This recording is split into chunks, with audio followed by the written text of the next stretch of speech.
चाहे हम एग्जाम में जा रहे हैं स्कूल के या कॉलेज के या प्लेसमेंट में इंटरव्यू में जा रहे हैं या टीचिंग का डेमो देने जा रहे हैं क्लास पे या एज ए स्पीकर हम स्टेज पे बोलने जा रहे हैं।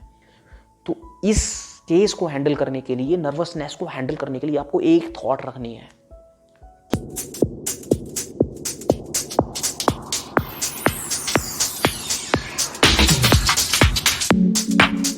नेक्स्ट क्वेश्चन है कि हम नर्वसनेस को हैंडल कैसे करें। स्पेशली क्वेश्चन पूछने वालों ने अपने इंसिडेंसेस बताए हैं कि कैसे वो नर्वस हो गए। तो स्पेशली हम परफॉर्मेंस प्रेशर, परफॉर्मेंस फियर, वो वाले नर्वसनेस की हम बात कर रहे हैं। देखिए, नर्वसनेस के कितने कई कारण हो सकते हैं। एक नर्वसनेस वो होता है कि जब हमें परफॉर्मेंस के लिए भेज दिया गया और हमने कोई प्रिपरेशन ही नहीं की थी, तो वहाँ भी एक तरह का एक स्ट्रेस होता है। लेकिन वो जो स्ट्रेस होता है ना, वो इस टाइप का होता है कि अरे तूने प्रिपरेशन नहीं की यार, प्रिपरेशन नहीं की। वहाँ जो नर्वसनेस होती है वो रिग्रेट वाली होती है। और यहाँ पे जो हम एड्रेस करने वाले हैं वो नर्वसनेस जहाँ हमने प्रिपरेशन तो की है, लेकिन जब परफॉर्मेंस की बारी आती है ना, तो वी फील नर्वस। एक परफॉर्मेंस प्रेशर होता है। हम स्कूल में हैं, 10th में, 12th में बोर्ड्स दे रहे हैं, या कॉलेज में हम अपने जो सेमेस्टर एग्ज़ाम्स हैं वो दे रहे हैं, या फिर हम प्लेसमेंट के लिए बैठने वाले हैं, यूपीएससी का एग्ज़ाम है। तो हम बहुत अच्छे से प्रिपरेशन की है हमने, फिर भी हम जब एग्ज़ाम से पहले कपल ऑफ आवर्स पहले ना एक अलग टाइप का प्रेशर फील होता है। उस वाले नर्वसनेस की बात कर रहे हैं। या जब स्टेज पे कोई स्पीकर को जाके बोलना होता है, या टीचर को क्लास में जब शुरुआत करता है वो पढ़ाने में नए, या फिर पढ़ा रहा है लेकिन कभी किसी नए इंस्टीट्यूट में जाना पड़ रहा है डेमो क्लास के लिए, तो वो उस डेमो क्लास के अंदर ना एक परफॉर्मेंस प्रेशर फील होता है, फियर फील होता है। उसको हम, उस वाली नर्वसनेस की हम बात कर रहे हैं। ये नर्वसनेस क्यों होती है? ये हमारी एक्सपेक्टेशंस की वजह से होती है कि हम चाहते हैं कि फोड़ दें, अरे यार ऐसे करके आना है भाई साहब, फोड़ देना है एग्जाम।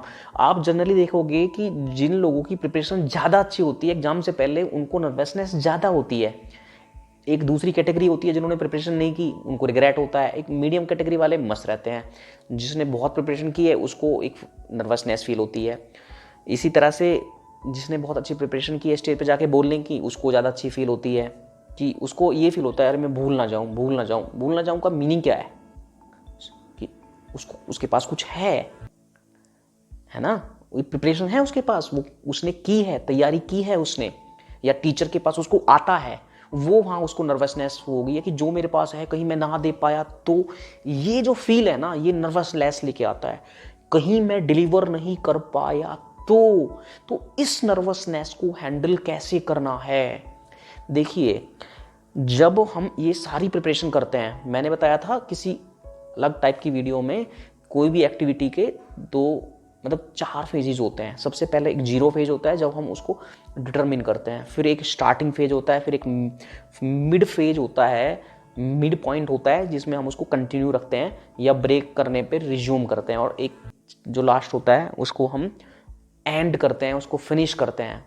फिनिश मतलब उसको अकम्प्लिश करते हैं और फिर नई एक्टिविटी पे स्विच करते हैं। तो जनरली क्या होता है, जो जीरो पॉइंट है ना, उसमें मोटिवेशन होना चाहिए कि आपको इम्पैक्ट डालना है, आपको ये बड़ा कर देना है, आपको वो बड़ा कर देना है, फोड़ देना है आपको, है ना। तो पेपर को पूरे सारे क्वेश्चन हल करके आने हैं ना, टॉप करना है ना, या कोई भी एक ऐसा आपका एस्पिरेशन जो आप करना चाहते हो। प्रिपरेशन से पहले आप ये करते हो जीरो फेज के अंदर। जीरो फेज के अंदर वो आपके अंदर आता है तो मोटिवेशन आता है, तो आप स्टार्ट करते हो, स्टार्ट हो गया। अब स्टार्ट से लेके एंड तक, इवन एंड पे भी कई बार ब्रेक आने का चांस रहता है, एंड तक आपके अंदर ये होता है। प्रिपरेशन के दौरान मोटिवेशन रहना चाहिए कि फोड़ना है। लेकिन जब हमारी परफॉर्मेंस की बारी आती है, चाहे हम एग्जाम में जा रहे हैं स्कूल के या कॉलेज के या प्लेसमेंट में इंटरव्यू में जा रहे हैं या टीचिंग का डेमो देने जा रहे हैं क्लास पे, या एज ए स्पीकर हम स्टेज पे बोलने जा रहे हैं, तो इस केस को हैंडल करने के लिए, नर्वसनेस को हैंडल करने के लिए आपको एक थॉट रखनी है। क्या आप जानते हो, आपको पता है, आपकी प्रिपरेशन बहुत अच्छी है, आपको बहुत नॉलेज है, आप उस नॉलेज से फोड़ सकते हो, लेकिन फोड़ना नहीं है। नॉलेज है, इतना बहुत है, आप जानते हो। शेयर करना, ट्रांसफर करना, ये आपने उसको डिलीवर करने के लिए ही तैयार किया था। आपने जो सारी नॉलेज इकट्ठी की थी ना, वो डिलीवर करने के लिए ही की थी। लेकिन जब परफॉर्मेंस की बारी आती है तो ये काम रखना है आपको, और वो काम कब होगा? जब आप ये सोचोगे आपके पास है। डिलीवर करना जरूरी नहीं है, आपके पास है, यही आपकी सक्सेस है। आप डिलीवर कर दिया तो ठीक है, नहीं किया तो ठीक है, मेरा काम तो यही हो गया। 95% जो सक्सेस है ना मेरी यही है। लेकिन ये थॉट आपको प्रिपरेशन के पहले नहीं सोचनी है, जो प्रिपरेशन फेज चल रहा है उसमें नहीं सोचनी। ये केवल मैं उस पीरियड की बात कर रहा हूं जब आपको परफॉर्मेंस देनी है इनमें से किसी फॉर्म में, उससे कपल ऑफ आवर्स पहले, कपल ऑफ मिनट्स पहले, या जब चाह रहे हो आप स्टेज पे एग्जाम में एंट्री कर रहे हो जब, या फिर एग्जाम हॉल में जब आप पेपर आपके पास आता है ना, जो वो कपल ऑफ मिनट्स का पेपर आया, आपने एकदम से पेपर पढ़ना शुरू किया है ना। सेक्शन ए शॉर्ट आंसर, मतलब ऑब्जेक्टिव टाइप क्वेश्चन, फिर सेक्शन बी शॉर्ट टाइप, फिर मिड टाइप, फिर डी में बड़ा तुरंत एकदम पेपर। आप मतलब आपको कई आंसर आपने जर्नली देखा होगा कि जब आप पेपर पढ़ते हो तो आपको ऐसा लगता है आता नहीं है कुछ भी, या बहुत कम आता है। ये जो सबसे इंटेलिजेंट बच्चे होते हैं सब पढ़ के जाते हैं ना, पेपर पढ़ते हैं लगा यार उम्मीद पूरी कुछ नहीं हुई। तो वहाँ पे ना एक चीज़ें होती है हमारे साथ कि वो थोड़ा सा हमारे अंदर नर्वसनेस आने की वजह से हमें लगता है कि हमें थोड़ा सा कम आता है। फिर हम जब लिखना शुरू करते हैं, जैसे नॉर्मलाइज होते हैं, धीरे धीरे पता लगता है आपको सारा आता है। तो वो जो कपल ऑफ मिनट्स परफॉर्मेंस शुरू होने से कपल ऑफ आवर्स या कपल ऑफ मिनट्स पहले, शुरू होने के कपल ऑफ मिनट्स बाद तक की जो फीलिंग आती है, इस नर्वसनेस में केवल इस थॉट, उस टाइम पे थॉट रखनी है। कौन सी? पहले नहीं रखनी है, वहां पे थॉट रखनी है। जान लिया, यू आर सक्सेसफुल। अब इसमें एक्स्ट्रा कुछ भी नहीं है जो आपको करना बाकी है, ठीक है ना। अब ना वापस नहीं चला जाना है स्टेज से। आई एम नॉट सेइंग कि आप स्टेज से वापस चले जाओ, एग्जाम हॉल से बाहर निकल जाओ।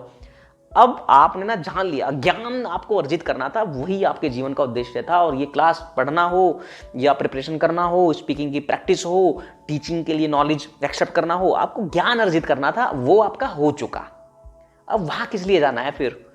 ठीक है, बच्चे हैं, एग्जामिनर है, पूछ रहा है बोर्ड ना क्वेश्चन से, यार बता देते हैं। स्टेज पे जाके बच्चे हैं, थोड़ा देख लेते हैं क्या है हमारे पास, अपने एक्सपीरियंस शेयर कर लेते हैं। किसी की प्रॉब्लम सोल्व होगी तो ठीक है, नहीं होगी तो ठीक है, सॉल्व करनी है। ये मोटिवेशन होना चाहिए था कब? जब प्रिपरेशन कर रहे थे। परफॉर्मेंस के टाइम पे ये सोच के जाना है, वी आर नॉट प्रीचर, हम प्रीचर नहीं हैं, है ना, कोई उपदेश नहीं देने जा रहे हम टीचर नहीं है, लेक्चरर नहीं है, लेक्चर नहीं देने जा रहे, फोड़ने नहीं जा रहे हैं। हम तो बस जो हमने ज्ञान अर्जित किया है उसको एक्सप्रेस भी नहीं करने जा रहे, इंप्रेस भी नहीं करने जा रहे हैं, बस अपने जो एक्सपीरियंसेस हैं, है ना, इसको मैं कह सकता हूं I am the live embodiment of my experiences. जो मैंने एक्सपीरियंसेस अर्जित किए वो शेयर करते हैं बस। तो जब यहां से ऐसी सोच लेके आप रहोगे कपल ऑफ आवर्स या कपल ऑफ मिनट्स पहले, जब भी आपको नर्वसनेस आ रही है और जब परफॉर्मेंस शुरू करोगे और उसके कपल ऑफ मिनट्स तक ये वाली फील रखना, धीरे आप नॉर्मल हो जाओगे ना, फिर आप पिक कर लोगे।